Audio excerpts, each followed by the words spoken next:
So this is a 2008 Triumph Thruxton 900 and did a lot of cosmetic things to it. It's got the rear fender removal kit. It's got the Hagon Nitro rear shocks, upgraded the chain. There's a chain guard there from British Customs. Some chrome number plates, sprocket cover, British Customs again. Relocated the key underneath the tank. Got a steering damper, wrapped pipes. Those are brand new tires on there to the bigger size. It has steering damper, did I say that? CRG lane splitters, the bar end mirrors, little custom gas cap here from British Customs. That's a custom brake reservoir, those chrome cups, and the brackets for the headlight.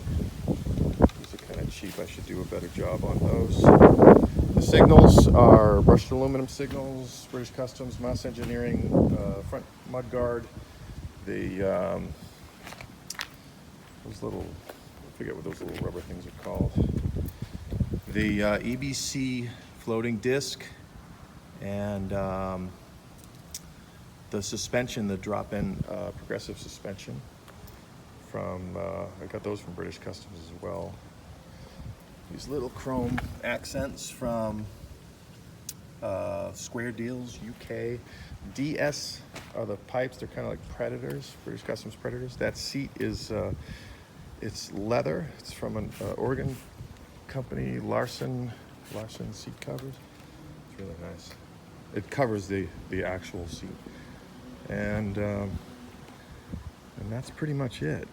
But it's a heck of a good-looking bike. You can get these out there for, geez, like $4,000, $4,500. You find in Thruxton 900s. They're not really the best for performing, but they're really nice bikes to own.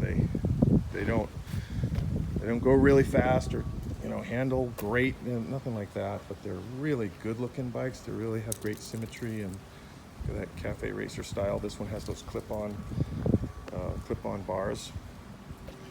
So let me just show it, and then let me start it up.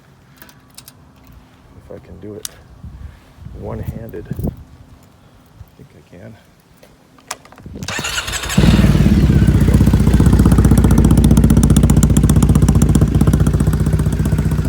Somebody's gonna say it sounds like a sewing machine, right? There we see that. Nice pipes. I like it. So there it is. Silver with the red stripe. Rare, 2008, carbureted. Don't see too many of these around, so get them while you can.